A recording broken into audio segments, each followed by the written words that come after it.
Sir నిన్న ట్రంప్ను కలవడానికి మోడీ వెళ్ళారు. సో ఇద్దరు కూడా చర్చలు జరిగాయని తెలిసింది. సో అసలు చర్చల వల్ల ఇండియాకి ఏమన్నా లాభం ఉందా, నష్టం ఉందా? అసలు ఏం చర్చించారు సార్? మన మోడీ ఫ్రాన్స్ ఏఐ సమ్మిట్ ముగించుకొని అమెరికా వెళ్ళాడు. అమెరికాలో వైట్ హౌస్ దగ్గర ఆయన స్టే చేశాడు. అక్కడ ఆయన మన ఇండియన్స్ అమెరికాలో ఉంటున్న ఇండియన్స్ పెద్ద ఎత్తున మోడీని ఆహ్వానించారు. అలాగే ఆయన వైస్ ప్రెసిడెంటు, తర్వాత తులసి గబార్డ్ అని ఇంటెలిజెన్స్ డైరెక్టరు, తర్వాత వాళ్ళ అమెరికన్ ఫారిన్ మినిస్టరు, ఇలాంటి వాళ్ళతో కూడా ఆల్రెడీ సమావేశమయ్యాడు. నిన్న ఆయన ట్రంప్తో సమావేశమయ్యాడు. జాయింట్ ప్రెస్ కాన్ఫరెన్స్ కూడా ఏర్పాటు చేశారు. అక్కడ కూడా మోడీ హిందీలో మాట్లాడారు, దాన్ని వేరే వాళ్ళు ట్రాన్స్లేట్ చేశారు. ఇటు ట్రంప్ కూడా మాట్లాడారు. సో వీళ్ళిద్దరి మధ్య అసలు ఏం చర్చలు వచ్చాయి, ఏమి సాధించుకున్నారు అనేది మనం ప్రధానంగా చెప్పుకుందాం. మోడీ వెళ్ళకముందే ట్రంప్ ఏమన్నా అంటే today is a big day అన్నాడు. ఎందుకంటే మోడీని కలుస్తున్నాము అని చెప్పి. అయితే మోడీకి కలవకముందే మోడీకి ఒక షాక్ కూడా ట్రంప్ ఇచ్చాడు. అదేంటంటే రెసిప్రోకల్ టారిఫ్స్ ఉంటాయి అని చెప్పాడు. సో అసలు రెసిప్రోకల్ టారిఫ్స్ అంటే ఏంది అనేది మనం చూస్తే, మామూలుగా ప్రతి దేశము ఇంకొక దేశంతో వాణిజ్య సంబంధాలు అనేవి కలిగి, ట్రేడ్ రిలేషన్స్ అనేవి ప్రతి దేశానికి ఇంకొక దేశంతో ఉంటాయి. భారతదేశం లాంటి పెద్ద దేశంతో అనేక దేశాలు ట్రేడ్లో ఉంటాయి. దీన్ని బైలేటరల్ ట్రేడ్ అని అంటారు. అంటే ద్వైపాక్షిక వాణిజ్యం. వాళ్ళ దేశంలో కొన్ని వస్తువులు మనం దిగుమతి చేసుకుంటాం, మనం వాళ్ళకి ఎగుమతి చేస్తాం. అలాగా మనం మొత్తం ఎగుమతి, మనం ఇప్పుడు ఫర్ ఎగ్జాంపుల్ 100 దేశాలకు ఎగుమతి చేస్తుంటే అందులో ఎక్కువగా మనం ఎగుమతి చేస్తున్న దేశం ఏదంటే అమెరికా. అమెరికా మొత్తం ఎగుమతుల్లో 18% అమెరికాకే మనం ఎగుమతి చేస్తున్నాం. అంటే నెంబర్ 1 మనం ఎగుమతి చేసే కంట్రీలో నెంబర్ 1 అమెరికా. అంటే మన ఎగుమతులు అమెరికా మీద డిపెండ్ అయ్యింది. 2, ప్రపంచంలో ఎగుమతులు దిగుమతులు అంతా కూడా ప్రధానంగా డాలర్ దీని మీద జరుగుతుంటాయి. అందువల్ల మనం దిగుమతుల కంటే ఎగుమతులు ఎక్కువ ఉంటే మన దగ్గర డాలర్ నిల్వలు, ఫారిన్ కరెన్సీ అంటారు, ఫారిన్ కరెన్సీ నిల్వలు ఎక్కువ ఉంటుందన్నమాట. అప్పుడు మన బార్గెనింగ్ పవర్ కూడా ఎక్కువ ఉంటుంది. మన దగ్గర డాలర్లు ఉంటే ఎవరైనా మనం దిగుమతి చేసుకునేటప్పుడు ఎవరైనా నీకు డాలర్లు ఎంత ఇస్తా మనం మాట్లాడచ్చు.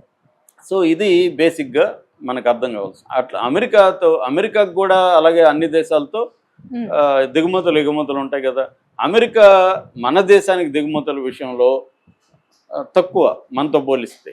అమెరికాకి మనం 10వ దేశం. అమెరికా ఎక్స్పోర్ట్లలో మనది 10th, మనకేమో అమెరికా నెంబర్ 1లో ఉంది. సో అంటే అర్థమేమి, మనం ఎక్కువగా అమెరికా మీద డిపెండ్ అయినాం వాణిజ్య విషయంలో, అమెరికా మన మీద కంటే. సో ఇప్పుడు ట్రంప్ వచ్చినాక అన్ని టారిఫ్స్ అనేవి ట్రంప్ పాలసీల్లో ప్రధానమైంది. టారిఫ్స్, ఇమ్మిగ్రేషన్స్, అమెరికన్స్ని జాబ్స్, ఆ దేశంలో ఉండే ప్రొడక్షన్ పెంచడం, ఇవన్నీ. అట్లాగే వేరే నాటో కావచ్చు, ఇతర WHO కావచ్చు, ఇతర సంస్థలకి ఫండ్ కట్ చేయడం, తర్వాత ప్రపంచంలో ఉండే యుద్ధాలను అంతం చేసి దాన్ని కూడా ట్రంప్ శాంతి యుద్ధం, ఈ 2 కూడా వ్యాపారాలే డిసైడ్ చేస్తాయి. నీ వ్యాపారం కోసం యుద్ధం కావాలంటే యుద్ధం చేస్తావు, నీ వ్యాపారం కోసం శాంతి కావాలంటే శాంతి చేస్తావు. ఇప్పుడు మనోడికి వ్యాపారం కావాలి. ఇప్పుడు గాజాలో యుద్ధం ఎందుకు ఆపాడు అంటే ఆ గాజాని తను రియల్ ఎస్టేట్గా మార్చేద్దామని డిసైడ్ అయ్యాడు ట్రంప్.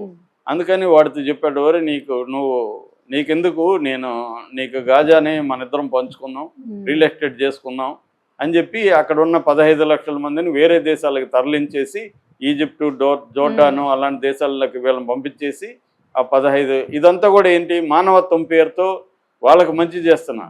ఫస్ట్ మీ ఇంటి మీద నేను దాడి చేస్తా, మీ ఇల్లు ధ్వంసం చేస్తా, ఆ తర్వాత మీ ఇల్లు ధ్వంసం అయిపోయింది కదా, ఇంకా అక్కడ బాంబులు అవి ఉన్నాయి, మీరెందుకు ఆ ఇంట్లో ఉంటారు, మీరు వెళ్ళిపోయి పలానా దగ్గర ఉండండి, ఆ ఇల్లు నాకు ఇచ్చేయండి, నేను నీట్గా క్లీన్ చేసి దాన్ని మంచిగా రియల్ ఎస్టేట్ డెవలప్ చేస్తాను అని చెప్పడం. మళ్ళీ మీకు మేలు చేస్తున్నట్టు. అసలు దాడి చేసింది ఎవరు గాజా మీద? అమెరికా అండ్ ఇజ్రాయెల్ చేస్తే అమెరికా సపోర్ట్ చేసింది, ఆయుధాలు అమ్మింది. వీళ్ళిద్దరే దాడి చేసి, వీళ్ళిద్దరే వాళ్ళని తరిమేసి, వీళ్ళిద్దరే వాళ్ళని జీవితాలు ధ్వంసం చేసి 45,000 మందిని చంపేసి మళ్ళీ వాళ్ళని కాపాడుతున్నామని చెప్పి మళ్ళీ వాళ్ళని వేరే దేశాలకు కాందిశీకుల్లాగా పర్మనెంట్గా పంపించేసి దాన్ని ఆక్యుపై చేయాలి. ఇటువంటి కార్యక్రమం ఇప్పుడు ట్రంప్ చేస్తున్నాడు. సో ఇప్పుడు ఈ నేపథ్యంలో అంటే ప్రపంచంలోనే ట్రంప్ ఏంటంటే ప్రతి దేశంతో కూడా నాకేంటి లాభం, నేను ఎలా లాభం పొందాలి, నువ్వు నష్టపోయినా నాకు అనవసరం. మామూలుగా ప్రపంచంలో వాణిజ్య వ్యవహారాలు ఇచ్చిపుచ్చుకోవడం ఉంటుంది.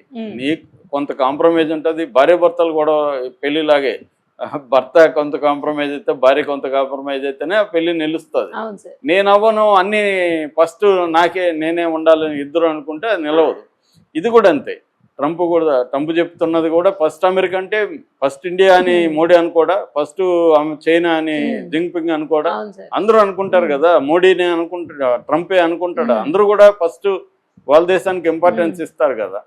ఇవ్వడం అంటే అర్థం ఇచ్చిపుచ్చుకోవాలి. ఇప్పుడు ట్రంప్ ఏం చెప్పాడు, రెసిప్రోకల్ టారిఫ్స్ అని చెప్పాడు, టారిఫ్స్ అని చెప్పాడు. రెసిప్రోకల్ టారిఫ్స్ అంటే నువ్వు నా గూడ్స్ మీద ఎంత ట్యాక్స్ వేస్తే నేను నా దీని మీద అంత, నీ దీని మీద అంత వేస్తాను. ఇది అలా ఉండదని వాణిజ్యం. అంత సింపుల్గా 2+2 లాగా వాణిజ్యం, ప్రపంచ వాణిజ్యం ఉండదు. ఎందుకంటే మనం ఒక టారిఫ్ని అనేక అంశాల మీద దానికి టారిఫ్ చేస్తాం. అంటే అదే ఇప్పుడు కార్ల టారిఫ్ ఉంది, టెస్లా మీద మనోళ్ళు దాదాపు 70% వేస్తున్నారు టారిఫ్.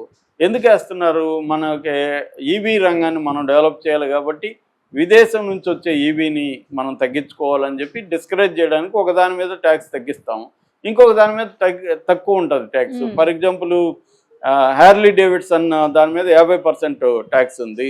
అట్లా గోల్డ్ పైన చాలా తక్కువ ఉంది. అలాగా మనకి ఒక దాని మీద తక్కువ ఉంటుంది, ఒక దాని మీద. ఇప్పుడు మరి ట్రంప్ దేని బేస్ చేసుకొని ఆయన రెసిప్రోకల్ నువ్వెంత వేస్తే నేను అంత వేస్తాను అంటున్నాడు. అది ఎలా సాధ్యం అనేది మహా ఎకనామిక్ పండితులు తల్లబట్టుకుంటున్నారు. అంటే ఇది ఎలా చేయబోతున్నాడు, ఒట్టి బెదిరింపులేనా అని. చాలామంది చెప్పేది ఏంటంటే ట్రంప్ ట్రాన్సాక్షనల్ ప్రెసిడెంట్. ఆయన లక్షణం ఏంటంటే బెదిరించడానికి ప్రకటిస్తాడు. నిన్ను ఉద్యోగంలో నుంచి తీసేస్తానని బెదిరిస్తే, బాబు నన్ను ఏదన్నా చేసి వద్దని ఆయన 1 గంట ఎక్కువ పని చేస్తాను అంటాం కదా మనం. అలాగే సరే 1 గంట ఎక్కువ పని చేయి చూద్దాం కొద్ది రోజులు అని వదిలిపెట్టు. దాంతో భయభక్తులతో ఎక్కడ తీసేస్తాడో వీడిని పనిచేస్తాడు. ఇది ఒక టాక్టిక్ అనమాట. ఈ టాక్టిక్ ఇతను దేశాల మీద ప్రయోగిస్తున్నాడు. కానీ మిగతా దేశాలు కూడా అంత మూర్ఖంగా ఉండవు. ఆల్రెడీ కెనడా, మెక్సికోల మీద 25% ట్యాక్స్ అన్నాడు. దాంతో వాళ్ళు కొంత దారికి వచ్చారు. ఎందుకంటే ఆ దేశాల నుంచి ఈ దేశంకి వచ్చే వలసలు కావచ్చు, ఫెంటానిల్ లాంటి డ్రగ్స్ కావచ్చు, వాటిని కట్ చేయడం అనేది ట్రంప్ ఉద్దేశం. అందుకని టారిఫ్స్ అనే ఒక అస్త్రాన్ని ప్రయోగించాడు. దాంతో వాళ్ళు దారికి వచ్చారు. దారికి రాగానే 1 మంత్ అంటే మీరు కరెక్ట్గా ఈ 1 మంత్లో చూస్తాను మిమ్మల్ని, మీరు దారికి ఇంకా బాగా వస్తే నేను టారిఫ్స్ వేయను లేకపోతే వేస్తానని బెదిరించడం. అట్లాగే చైనాకి 10% వేశాడు. చైనా కూడా రెసిప్రాకల్, వాళ్ళు కూడా నువ్వు మాకు పెంచితే మేము కూడా ఇప్పుడు ఇతను రెసిప్రాకల్కి ఇంకొకడు కూడా రెసిప్రాకల్ కదా, నువ్వు పెంచితే నేను కూడా పెంచుతా అంటాడు కదా రేపు పొద్దున మోడీ కూడా. చైనా కూడా అదే అంటుంది. దానివల్ల అమెరికా కూడా దెబ్బతింటుంది. అమెరికాకి ట్యాక్స్, అక్కడ టారిఫ్స్ పెరిగితే అక్కడ అక్కడ ట్రేడింగ్ అంతా దెబ్బతింటుంది. అక్కడ కన్జ్యూమర్స్ ఇప్పుడు ఏంటంటే వెల్లుల్లిపాయ కూడా చైనా వెల్లుల్లిపాయ మీద అమెరికా డిపెండ్ అయిన పరిస్థితి. ఎందుకంటే అతి తక్కువ రేట్లకి అక్కడ డంప్ చేసేస్తున్నాడు చైనా వాడు. అక్కడ కాస్ట్ ఉంటుంది. ఏది తక్కువ ఉంటే ఇప్పుడు మనం చైనా వస్తువులు ఎందుకు కొంటాము?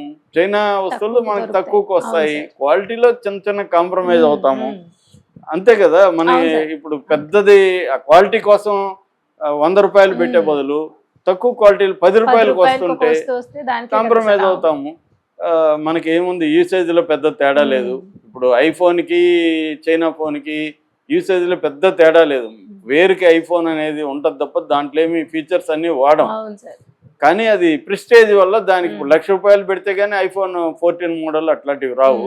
నీకు ఆ 1,00,000 రూపాయల్లో ఇక్కడ కనీసం 3 మంచి ఫోన్లు అయితే వస్తాయి క్వాలిటీ. ఒక 35,000కి బ్రహ్మాండమైన ఆండ్రాయిడ్ ఫోన్ వస్తుంది.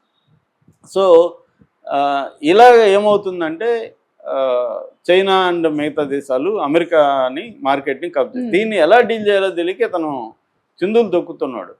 ఈ చిందులు దాన్ని ఏమంటారు, ఈ శివుడిలాగా నృత్యం చేస్తున్నాడు. ఈ నృత్యం అనేది నిజంగా అతను బెదిరిస్తాడు. ఆ శివతాండం చేస్తున్నాడు ట్రంప్. ఈ శివతాండం వల్ల ఎవరు బెదిరిపోవట్లేదు, వాళ్ళు కూడా గట్టిగానే మాట్లాడుతున్నారు. ఆల్రెడీ ఇప్పుడు స్టీల్ అండ్ అల్యూమినియం మీద పెంచాడు. స్టీల్ అండ్ అల్యూమినియం పెంచడం వల్ల ఇండియా కూడా దెబ్బతింటుంది, యూరోపియన్ యూనియన్ దెబ్బతింటుంది. ఆల్రెడీ యూరోపియన్ యూనియన్ గట్టిగానే వ్యతిరేకిస్తుంది. అలాగా ఇప్పుడు వరకు ఏంటంటే ట్రంప్ మోడీ మధ్య ఏమేమి జరిగాయి అనేది ఇంకా అఫిషియల్గా బయటికి రాలేదు. మామూలుగా అయితే ఇది ఒకటి ప్రయోగించాడు. రెండోది మనకు ఒక మెయిల్ ఏంటంటే ముంబై అల్లర్లు 26/11 2008 నవంబర్ 26న ముంబై అల్లర్లు జరిగింది. అందులో 166 మంది చనిపోయారు తాజ్ హోటల్ మిగతా వాళ్ళ మీద. దాని మీద ఆర్జీవీ సినిమా కూడా తీశాడు. సో అందులో డేవిడ్ కోల్మన్ షెడ్లే అనేవాడు మేజర్గా దాని వెనుకున్నాడు. అతనికి హెల్ప్ చేసిన అతను తహవూర్ రాణా అనేవాడు పాక్ కెనడా బిజినెస్ మ్యాన్ అనమాట. అతను అమెరికాలో ఉన్నాడు. అతన్ని అప్పగించడానికి ట్రంప్ ఒప్పుకున్నాడు. అది ఇప్పుడు మన మీడియా హైలైట్ చేస్తుంది, ట్రంప్ సాధించిన విజయం అని. ఖచ్చితంగా అది విజయమే, అంతవరకు మెచ్చుకోవాలి. అట్లాగే ఇమ్మిగ్రేషన్కి సంబంధించి ఇల్లీగల్ ఇమ్మిగ్రేషన్ మాత్రం నేను తీసుకుంటానని మోడీ హామీ ఇచ్చాడు. అంటే మోడీ మెయిన్ గోలు లీగల్ ఇమ్మిగ్రెంట్స్. అక్కడ ఇండో అమెరికన్స్ ఒక 54 లక్షల వరకు ఉన్నారు. అది దాని ఏమంటారు వీసా, అమెరికన్ వీసా ఉన్న వాళ్ళు, ఇండియాలో ఉన్న వాళ్ళు ఒక 50 లక్షల మంది ఉంటారు. ఈ 1 కోటి మంది ప్రయోజనాలు మన మోడీకి ఇంపార్టెంట్ కాబట్టి మోడీ ఇల్లీగల్ ఇమ్మిగ్రెంట్స్ని పంపించండి, తీసుకుంటాం, కాకపోతే వాళ్ళకి బేడీలు వేసి దారుణంగా అవమానించకండి అనేది మోడీ రిక్వెస్ట్ చేశాడు. అది కూడా ట్రంప్కి పెద్ద విషయం కాకపోవచ్చు. అట్లాగే డిఫెన్స్కి సంబంధించిన మనకి కొన్ని విమానాలు అట్లాంటివి సప్లై చేయడానికి కూడా ట్రంప్ ఒప్పుకున్నాడని వార్తలు వస్తున్నాయి.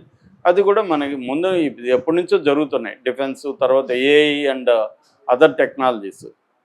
ఎందుకంటే మనం అమెరికాలో మన వాళ్ళు కూడా టెక్నోక్రాట్స్ అక్కడ CEO లాగా చాలామంది ఉన్నారు కాబట్టి వాళ్ళకి నాలెడ్జ్ ఉన్న పర్సన్స్ ఎంప్లాయ్మెంట్ అనేది కావాలి. దాన్ని మనం సప్లై చేస్తున్నాం. అట్లాగే అక్కడి నుంచి టెక్నాలజీ మనం కొన్ని మెడికల్గా ఫార్మా ఉత్పత్తులు ఇవన్నీ అమెరికాకి సప్లై చేయడం. ఈవెన్ ఫర్ ఎగ్జాంపుల్ కాఫీ ఉంది. కాఫీ అనేది రేపొద్దున అమెరికా మన కాఫీ ఉత్పత్తులు పెరుగుతున్నాయి, అక్కడ కూడా మెల్లమెల్లగా పెరుగుతున్నాయి. యూరోప్లో ఆల్రెడీ ఉంది. అమెరికా యూరోప్ కలిసి 60% ఇప్పటి వరకు ఉంది. అది స్లోగా తగ్గుతున్నాయి. దాన్ని ఎలా పెంచాలనేది కూడా ఆలోచిస్తున్నారు. ఇలాగా డిఫెన్సు, ఇమ్మిగ్రేషను, తర్వాత టెక్నాలజీ, టారిఫ్స్, తర్వాత క్రిమినల్స్ని ఇచ్చిపుచ్చుకోవడం. ఎందుకంటే సిక్కు ఖలిస్తానీ నాయకులు చాలామంది ఈ దేశంలో అనేక అకృత్యాలు చేసి అమెరికా కెనడాలో దాక్కుని ఉన్నారు. అమెరికా కొంతమందిని అప్పగించడానికి అదొకటి మనం అడగాలన్నమాట.